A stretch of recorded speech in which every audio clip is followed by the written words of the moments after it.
que día a día modifica y automatiza cada vez más la forma en que vivimos, trabajamos e interactuamos entre nosotros. Se trata de la inteligencia artificial. Es por esto que vamos a llamar a Manuel Riaño, gerente comercial y de estrategia de la Agencia Analítica de Datos del Distrito Ágata, quien justamente va a explicarnos cómo la inteligencia artificial está revolucionando la vida de los ciudadanos. Anteriormente, Manuel Riaño fue gerente del proyecto de creación de la agencia y trabajo como desarrollador de negocios del sector público para fintechs y empresas de transformación digital. También ha trabajado como asesor, consultor y directivo en el gobierno de la ciudad de Bogotá, el gobierno nacional, think tanks, organizaciones sin fines de lucro y agencias de Naciones Unidas. Manuel es economista de la Universidad Javeriana y cuenta con una maestría en la Universidad del Externado. Manuel en este momento se está acercando a la sala, así que vamos a recordarles a ustedes estar pendiente de nuestras redes sociales, especialmente a nuestros conferencistas que ya participaron. Si ustedes también tienen alguna duda, alguna inquietud respecto de su nombre, del tipo de conferencia que dio, van a poderlo ver a través de nuestras redes sociales. De igual manera, les recuerdo que en el Salón 2 también estamos llevando a cabo diferentes tipos de conferencias. Damos entonces, ¿no? Ok, vamos a esperar, que está subiendo Daniel. Manuel, perdón. De momento, les recordamos, ya hablando de la agenda de mañana, vamos a tener varios temas relacionados con todo lo que tiene que ver igual con ciberseguridad, inteligencia artificial y las tecnologías geoespaciales. Esa va a ser la primera conferencia que vamos a tener para que mañana madruguen y estén muy puntuales aquí acompañándonos. Recuerden también revisar nuestra agenda a través de www.mdata.tech. Vamos a darle unos minutos a Manuel Riaño y en un momento regresamos con ustedes.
Para quienes están interesados en lo que está ocurriendo en la sala 2, nuestra agenda en este momento a las 4 de la tarde es con Joaquín Serrano, quien trae la conferencia ¿Cómo la transformación digital apoya la economía popular? Joaquín Serrano es el CEO de Summer Lab SaaS y co-founder. También es aliado cluster de TCCB.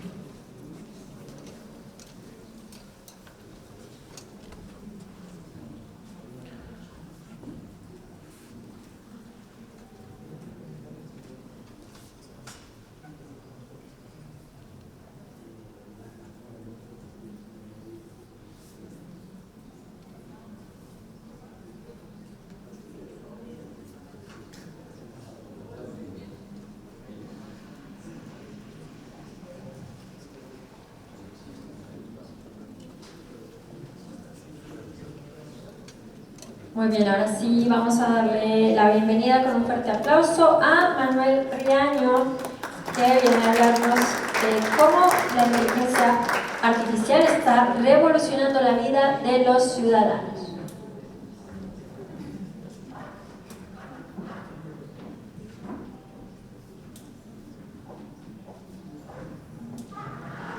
Muy buenas tardes.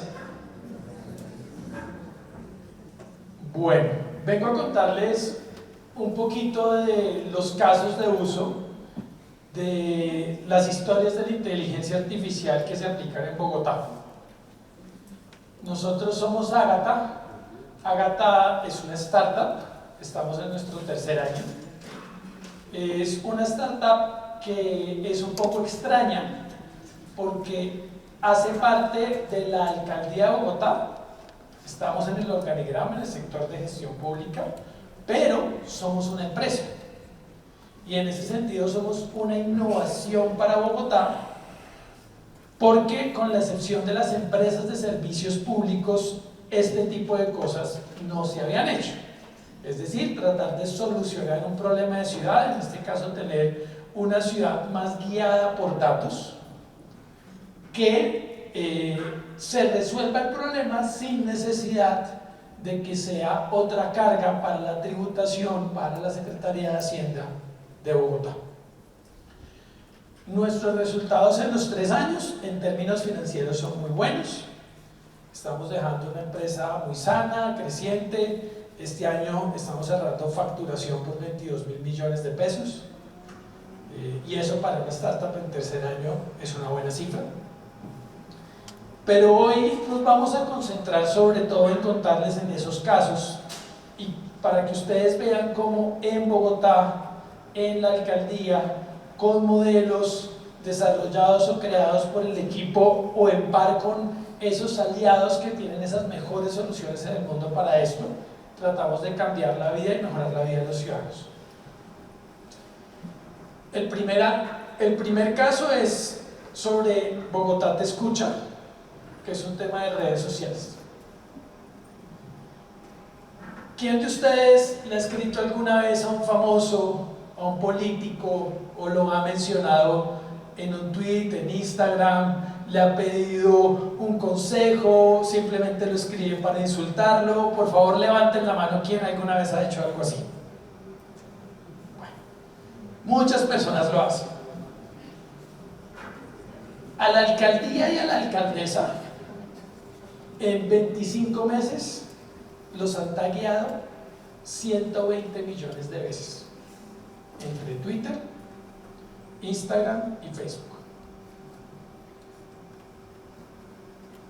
La Corte Constitucional hace ya 3 años larguitos sacó una sentencia donde dijo: si usted es una institución pública y usted habla de un canal de comunicación de doble vía con el ciudadano, tiene que tratar eso como una PQR, como un derecho de petición.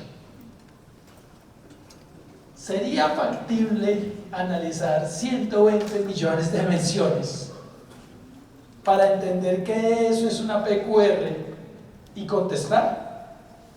Para hacerlo necesitaríamos cerca de 710 personas cuyo único trabajo sería estar leyendo cuánta mención van encontrando, calificando si eso es una petición, una queja o un reclamo y respondiendo. ¿Qué fue lo que hicimos? Comenzamos a trabajar en un algoritmo que pudiera entender a partir de un tweet, o sea, estamos hablando de la versión resumida de 140 caracteres, si eso efectivamente era una petición, una queja o un reclamo. Y con unos resultados no tan buenos al principio. Cuando arrancamos enero 2022, 17% de precisión. Es decir, cogíamos 10 personas que hacían habitualmente este trabajo, que lo leyeran y nos dijeran: esto sí es una PQR, esto no, y solo le pegábamos al 17%.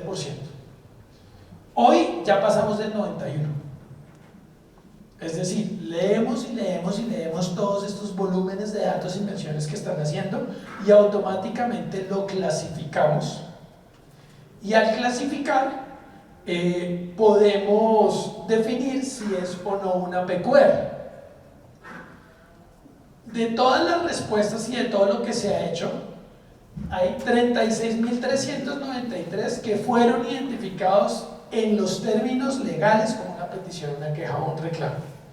De esos 36.393, tenemos que revisar además, entonces hacemos una interoperabilidad, es decir, ponemos a dialogar nuestro sistema de información con el sistema de información de Bogotá de escucha, que es donde están almacenadas todas las peticiones, quejas y reclamos que llegan por canales más formales, como una carta o un correo electrónico, para ver si se estaban repitiendo. En el grueso, el 60% se repite. Y la ley nos dice que tenemos que contestarlo por ese canal formal. En lo demás, lo que se hace es una asignación temática a un community manager que está mirando cada una de estas temáticas, temas de salud, temas de educación, temas de seguridad. Él las recibe y las mira y le da una respuesta. En este mismo caso, que es... están acá, perdón, el desorden. Este es el del total de ciudades, 67.000, y este es el caso de salud, con el cual también trabajamos 36.000, pero que me lleva al ejemplo que quería contarles, es la inteligencia artificial también nos ayuda a contestar y hace sugerencias de cuál debe ser esa respuesta al ciudadano cuando es un tema muy común. Y la respuesta puede darse con supervisión o no. Es decir, el community puede ver cuál es la respuesta que le sugiere, que él automáticamente pone, dice que apreciado @Carlos Felipe, acá está su respuesta. Si lo hace supervisado, lo selecciona, y si no, en algunos casos llegamos ya a probar que se puede hacer automáticamente. Ejemplos: salud, la vacuna del Pfizer. Todo el mundo preguntaba todos los días, ¿dónde me puedo poner hoy una vacuna del Pfizer? Entonces logramos automatizarlo y ponerlo cada día la respuesta adecuada, y ya no necesitaba la supervisión, sino se hacía en tiempo real. En últimas, un ejercicio que busca facilitarle la vida al ciudadano para encontrar un canal de comunicación que le es habitual, que le permita escribirlo de la manera que él lo piensa y no necesariamente en los términos legales de un derecho de petición que no todos los ciudadanos saben hacer, y contestarle por esa misma vía directa. Caso 2, salud preventiva. De las mayores promesas que tiene la inteligencia artificial es que nos va a ayudar a curar el cáncer, que vamos a poder descubrir cuáles son las nuevas vacunas. Las promesas de pasar de la salud reactiva, es decir, me encuentro una enfermedad, un problema, un tema, le doy una solución médica, a la salud preventiva, donde tenemos alarmas de lo que puede estar pasando y nos permite tomar decisiones alrededor de eso. Es de hecho uno de los sectores en el mundo que tiene un mayor número de resultados positivos en los modelos. Efectivamente, si yo pongo hoy un dermatólogo versus varios programas que hay de inteligencia artificial en el mundo, incluyendo de la OMS, y los pongo a entender si viendo la piel en una foto, ¿eso es cáncer sí o no? Hoy es más preciso la inteligencia artificial que el dermatólogo. ¿Qué hicimos nosotros? Varios casos. Primero, prevención de servicios de salud. En la pandemia, como ustedes recuerdan, uno de los mayores dolores de cabeza era la alta ocupación que tenían las salas de urgencia, las UCIs, los ventiladores. El dolor de todos era que hubiera suficientes UCIs y ventiladores para todos, y que ningún colombiano falleciera porque no había tenido la oportunidad, al menos, de poder llegar a tener ese ventilador. Ahí aprendimos que es importante conocer en todo momento cómo está la oferta del sistema de salud versus la demanda. Y conectamos 5 distintas fuentes de información de sistemas distintos para que pudieran contarnos esto y crear alertas de en qué momento un servicio particular, por ejemplo, las cámaras para neonatales que están naciendo y necesitan una ayuda especial porque nacieron muy chiquitos y necesitan oxígeno extra, están en un punto de saturación en un área de la ciudad, de tal forma que si se presenta un enfermo se mande el mensaje a las EPS, IPS y a los hospitales para decirle no lo manden más allá, ya no hay espacio, mándenos a estas otras zonas y en especial en estos sitios hay espacio suficiente. Segundo servicio, monitoreo a establecimientos abiertos al público. Una de las tareas que tiene la Secretaría de Educación es la regulación, la reglamentación y estar pendiente, vigilancia, inspección y control de los establecimientos abiertos al público. Caso obvio, restaurantes. La Secretaría de Salud va y vigila que se cumpla con las buenas prácticas de alimentos. Otros ejemplos, los salones de belleza. ¿Qué se hace con el pelo y con el residuo que queda después de? Algo que yo no he podido comprender y ahí la inteligencia artificial no me ha podido ayudar es por qué razón los comercios le tienen pavor a la Secretaría de Salud pero no les importa la DIAN. Pero esa es la realidad. Si alguno de ustedes tiene un negocio, sabe que la gente le cumple a la Secretaría. A la DIAN no. Y en ese sentido, lo que hicimos fue reforzar las capacidades de la Secretaría.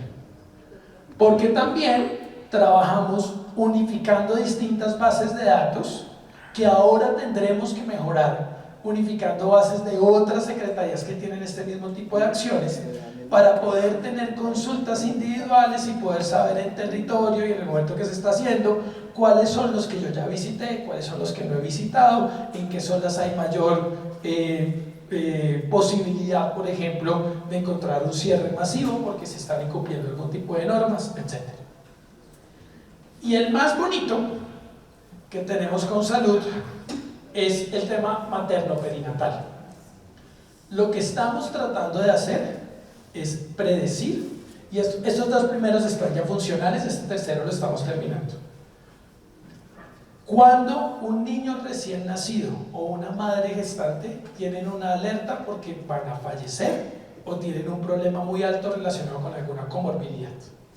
Para que esa alerta salga, la Secretaría la toma, busca quién es el actor que tiene el tema de seguro en salud, tema que estamos discutiendo hoy en el país con mucha fuerza, para mandarle la alerta y contarle, porque además desde el punto de vista de la vida, pues absolutamente evidente, pero desde la eficiencia en la salud pública y en los recursos, es mucho más barato tomar la acción preventiva e ir a donde la persona, ver qué le está pasando a la mamá, déjeme saber cómo está su pulso, qué es lo que está sucediendo, será que una de sus comorbilidades no estaba controlada y por eso está usted entrando en riesgo, entender por qué el sistema está alertando que le puede suceder eso.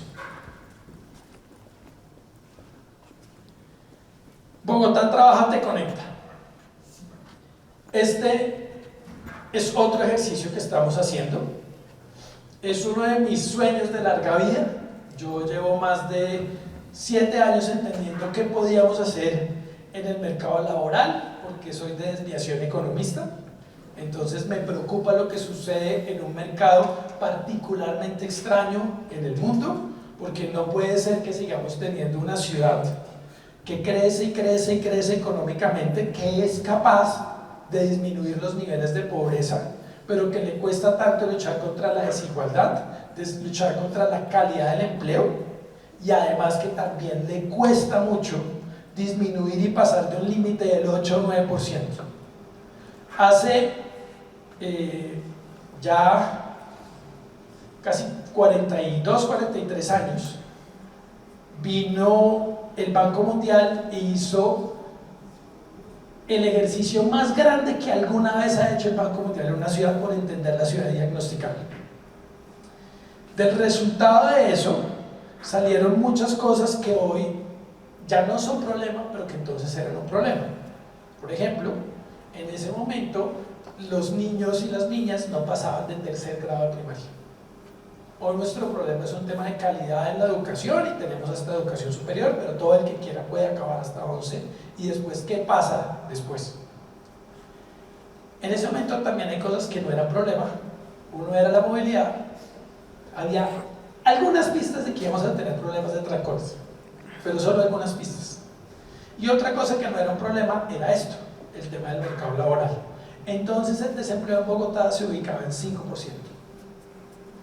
Llegamos al 94, 20% de desempleo.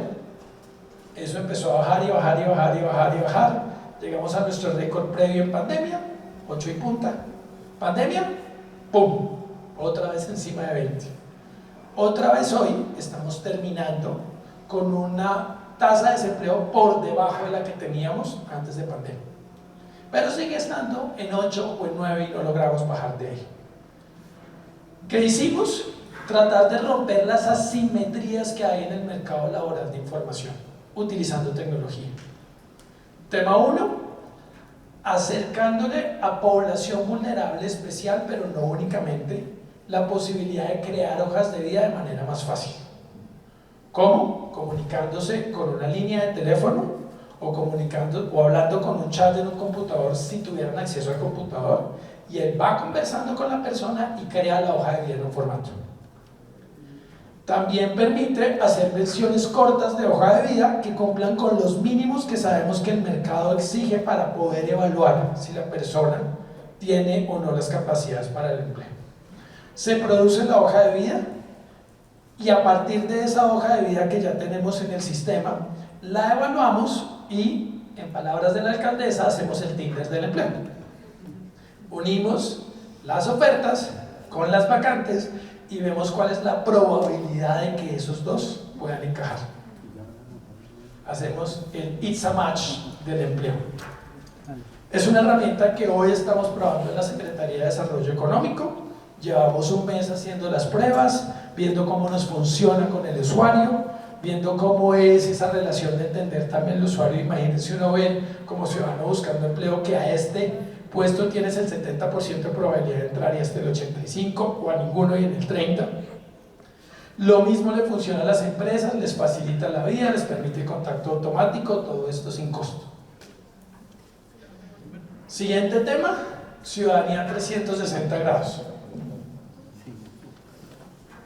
Las empresas suelen tener CRMs, que no es más que un registro de todos los servicios y toda la información que tienen de sus clientes. El sector público es tan grande y tan complejo que no tenemos esos CRMs. Lo más cercano en la población vulnerable es el CISBEN, y es el sueño del gobierno nacional tener un registro social que por detrás entienda dónde está toda esa información sobre los servicios y lo que yo conozco de una persona.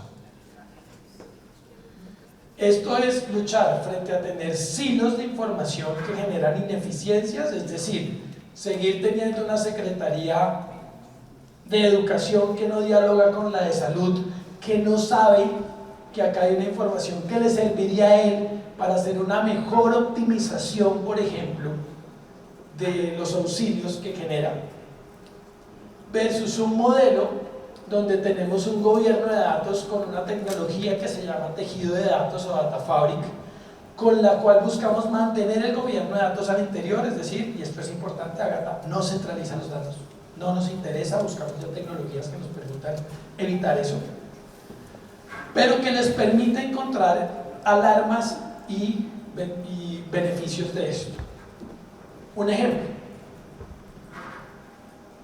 Bogotá en la pandemia hacía unos giros a las personas y a los hogares para que la gente de población más vulnerable tratara de quedarse en la casa en aquel momento cuando ustedes recuerdan que todos estábamos encerrados. Esos giros se llaman Bogotá Solidaria en Casa.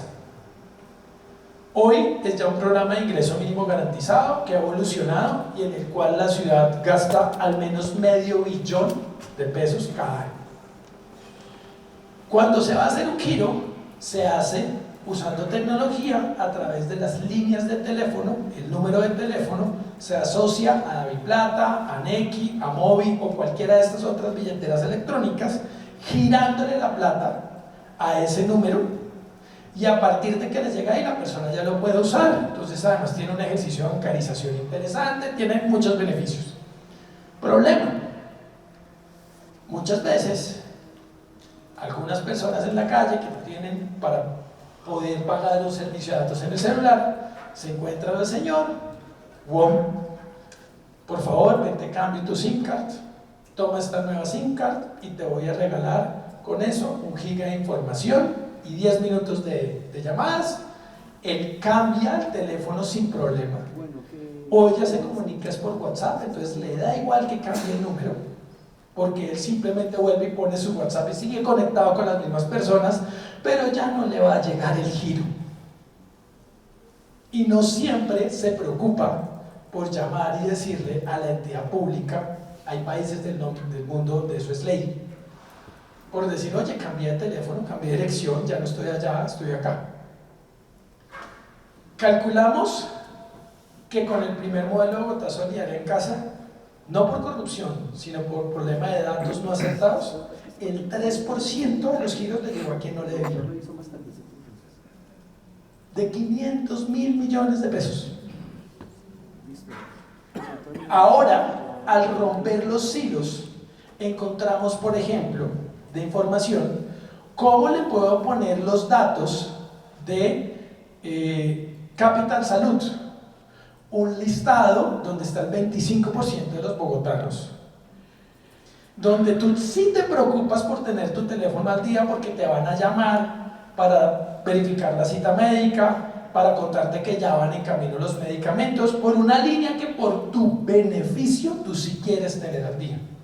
Y le sumamos otra base de datos, como la de los niños que estudian en Bogotá. Existe una base de datos de todos los niños públicos y privados con los teléfonos de los papás. Y los papás tratan de dejar bien su teléfono por si pasa algo para que les avisen.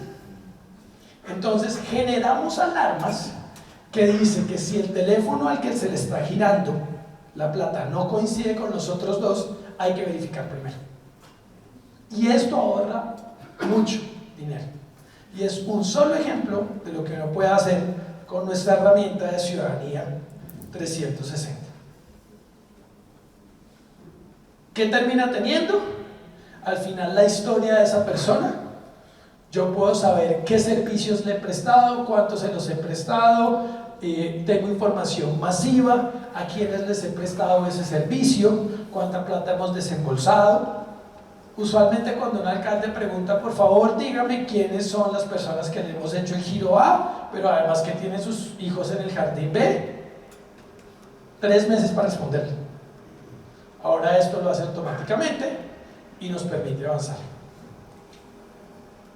Movilidad. ¿Quién sufre? Por favor levante la mano con los problemas de movilidad en la ciudad. Hay un par acá que no viven acá seguro porque no levantaron la mano.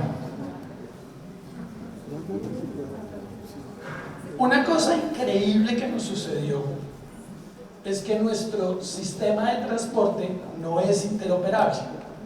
¿Qué significa eso? En muchas partes del mundo, uno con el mismo medio de pago, una tarjeta de débito o crédito, Google Pay, lo que sea, puedo entrar y pasar del metro, y paso del metro a un sistema de bus, y paso del bus a una cicla, y todo lo pago con lo mismo. Increíblemente la ciudad no puede hacerlo por temas contractuales. Y lo que nosotros hicimos es devolvernos a los creadores de esta tecnología que se usa en el país, que son coreanos, y diseñar a partir de la experiencia del usuario el deber ser de hasta dónde debe llegar esta información y cómo debemos dejar el siguiente sistema de recaudo, situación que alguno de los, desafortunadamente, y no me gusta no porque sea una persona especial, sino por el hecho de que no haya mujeres, alguno de los candidatos hombres que va a ser el nuevo alcalde de Bogotá tendrá que tomar la decisión con esto que le vamos a dejar por detrás de toda la información de cómo solucionar este problema, hacerlo interoperable y entenderlo a partir de la luz del usuario, porque nuestro centro siempre es el cliente. Entonces nuestro cliente nos está diciendo, por ejemplo, que no solo quiere la tarjeta, tu llave, sino que le interesa mucho pagar con DaviPlata y con Nequi. Y eso es lo que quiere el ciudadano, y nosotros tenemos que lograr responder a esa necesidad de diseñar un producto que hoy pueda hacer eso. Nadie sabe en 5 años qué van a hacer, lo que queramos hacer para pagar, pero que pueda construirse de manera escalable y eficiente para que en el futuro esas nuevas tecnologías o lo que llegue y esté imperando el mercado se pueda aplicar. Hicimos también un ejercicio de crédito peso a peso. Esto fue en algunas medidas un caso fallido, pero que también nos parece importante a contar porque trae muchísimos aprendizajes. La idea era sencilla. El 50% de los adultos en Bogotá no tiene acceso activo a ningún producto de crédito, ni siquiera una tarjeta de crédito, nada. Y nuestra tesis inicial es que eso tiene que ver por el hecho de no calificar, el poder saber cuál es el riesgo de prestarle a alguien que nunca ha estado en el sistema financiero. Después, en un ejercicio que hicimos con el Laboratorio de Innovación de Bogotá, IU, nos dimos cuenta que en realidad ese era el segundo problema y que había un problema mucho más fuerte, que era que los productos que el sector financiero estaba ofreciendo, incluyendo fintechs, no casan con el buen producto, y lo digo entre comillas porque todos sabemos los problemas que tiene, del gota a gota. El gota a gota para el ciudadano es eficiente en términos de que no tiene que poner un papel, no tengo que ir a ningún banco, llegan y me atienden en mi local, me ofrecen el crédito, me hacen firmar un papel y después de que yo firmo me entregan ahí mismo la plata. Los bancos y las fintechs todavía están tratando de luchar a competirle a un producto así de eficiente, por supuesto omitiendo el gran problema de fondo que es gravísimo, que es el tema de la amenaza, el riesgo de la vida y lo que sabemos que sucede con el crédito. Pero más allá de eso, logramos crear un score de crédito que permitiera predecir, porque eso es lo que hace, esa es una de las dos cosas que hace la inteligencia artificial hoy. Predecir es una de esas. Lograr predecir si el riesgo de prestarle a este ciudadano era más alto o no y por lo tanto yo podía hacerlo. Y lo logramos hacer. Creamos una plataforma que conectaba a dueños de pequeños negocios interesados en tomar los créditos, que todavía funciona, esa parte nos quedó funcional y la tiene la Secretaría de Desarrollo Económico, donde si yo soy el dueño de un pequeño comercio informal, como la tienda de barrio, el restaurante o el salón de belleza, pido ahí un crédito, recojo una información, trabajo con distintos datos que genera la ciudad, porque Bogotá es una máquina de generar datos. Somos 60 instituciones y empresas distintas que creamos y creamos datos y datos y datos de todo. Y con esos datos, de la mano de una fintech y de la mano de un banco, logramos crear un score que al probarlo, es decir, al entregar créditos en el mundo real, alcanzamos a entregar casi 200, daban mejor resultado, es decir, la gente pagó más que con los scores que usaba el banco y la fintech. ¿Qué nos pasó al final del día? La fintech se quedó por una situación que en el mercado mundial de startups sin fondeo para prestar, terminó liquidándose. Y el banco descubrió que a pesar de que ellos mismos habían demostrado que el modelo sí les servía, su política de crédito, que va por encima de esta discusión y es un tema ya más arriba del banco, prohibía prestarle al 93% de nuestros clientes potenciales. Entonces su problema de ellos ni siquiera era el resultado del riesgo, era que de entrada los sacaban a todos.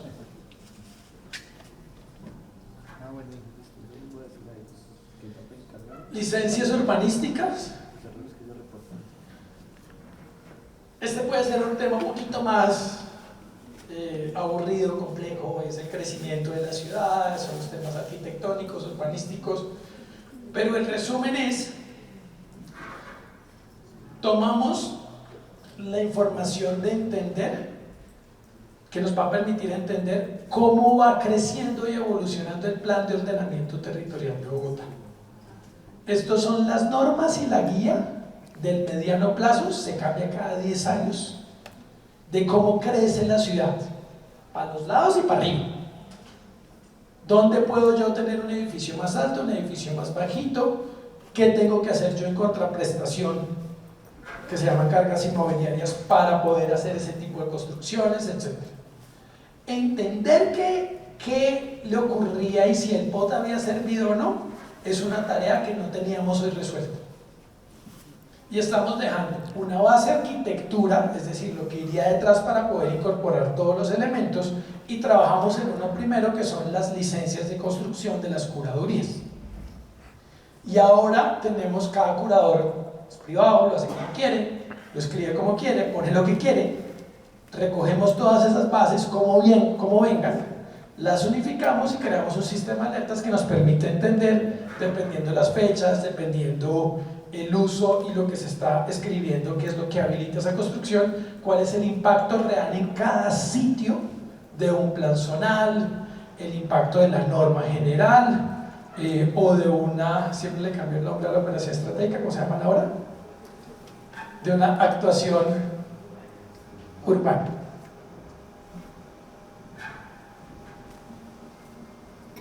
Sistema de información del hábitat, similar. Vamos a unir la información, estamos ya uniendo la información de todo el sector. De nuevo, para que generar mayores capacidades y poder generar alertas y temas de trabajo conjunto. Ellos tienen proyectos muy bonitos, como el de terrazas, el plan terrazas. Poca gente lo sabe en Bogotá, pero cada año aparecen con ningún tema urbanístico legal por detrás, un segundo o un tercer piso construido sobre la casa, especialmente en el suroccidente de Bogotá. Con estos programas se busca acompañar, minimizar el riesgo que tiene hacer una construcción sin un arquitecto, sin un ingeniero, sino haciéndolo con lo que se puede, porque se hace para que la familia pueda crecer o para generar unos ingresos adicionales.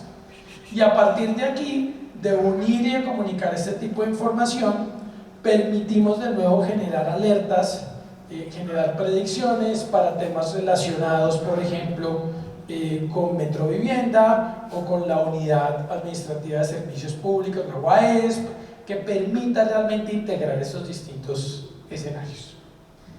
Y el último caso que vengo a contarles es Chatico. La estadística dice que es el 2% y los que trabajan acá con Ágata conmigo no valen. Entonces, ¿quién conoce Chatico? ¿Alguien sabe? Tenemos, tampoco cuenta, hay 3 en el escenario. Chatico es un chat de WhatsApp que es uno de los canales de comunicación de los servicios con la alcaldía para el ciudadano. WhatsApp es el medio más usado en Colombia y en general en buena parte de Latinoamérica para comunicarse. Y lo que uno hace en Chatico es poder ofrecer los servicios y no facilitar la vida al ciudadano. Y estamos trabajando 2 casos utilizando el nuevo tipo de inteligencia artificial que va a revolucionar la sociedad, que es la inteligencia artificial generativa. ¿Alguno de ustedes conoce ChatGPT? Sí. Por favor, la mano de nuevo, no se van a cansar, no, es última vez que la pido. La diferencia entre la inteligencia artificial que nos sirve en los casos que les he contado anteriormente y en este, es que antes buscamos siempre predecir. Aquí lo que estamos usando cuando usamos inteligencia artificial es buscamos generar, crear contenido, textos, un diálogo, una imagen, una canción, un video. Y en esa generación, un tema que es muy útil es el tema conversacional. Y puede tener usos que apenas estamos descubriendo. Y estamos explorando 2 nuevos. Uno de ellos, con el cual los abogados van a ser felices y yo espero que me inviten a cenar de por vida, es que le estamos enseñando a responder derechos de petición. Llegan los derechos de petición, lo analiza y genera la respuesta individual a cada caso, para que sea ya analizada por el abogado, por el equipo técnico y la pueda responder una solución interna. Y hacia afuera, queremos tener un orientador profesional para los jóvenes. La Secretaría de Educación ha trabajado mucho tiempo de la mano de Atenea, que es la institución encargada de la promoción de los temas de educación superior, en unas cartillas que se llaman brújula. Las brújulas son el resumen de muchísimos estudios que tratan de entender por qué yo debería estudiar A o estudiar B, qué debo hacer si me gusta a mí la biología, pero no las ciencias sociales, y por dónde orientarme, etcétera. Después, qué salarios voy a recibir, dónde hay mayor oportunidad laboral y demás. Lo que estamos haciendo es que Chatico va a aprender de todas estas brújulas y va a tener conversaciones con los jóvenes para decirles qué estudiar y por qué. Con esto terminamos. Bueno, me queda el cerebro de datos. El cerebro de datos es el intento de la solución escalable para que todas estas cosas que les acabamos de presentar puedan ser también usadas por otras partes del sector público o por el sector privado, y que nosotros podemos tener un control y gobierno de los datos y a su vez permitir una monetización que sostenga el sistema, pero que sea más barato que hacer lo que muchas veces ocurre en lo público, y es que 6 o 4 entidades repetimos el mismo ejercicio que a veces ni sabemos qué hacemos y tenemos un equipo trabajando en hacer lo mismo. Entonces el sueño es que esto nos permita tener la escalabilidad. Fue un reto tan fuerte que pusimos a trabajar a Google, a Microsoft y a Amazon a pensar cómo podía ser posible. Nos quedamos con la solución de Amazon y hemos desarrollado ya el 60-70% de lo que debemos llegar a tener para hacerlo disponible hacia el ciudadano. Este es nuestro, no sé cómo diría Nicolás, nuestro eslogan de creemos en el poder de la tecnología para citar al ciudadano en el centro. Por favor, si quieren seguirnos y saber más de esto, acá están nuestras redes sociales. Muchas gracias.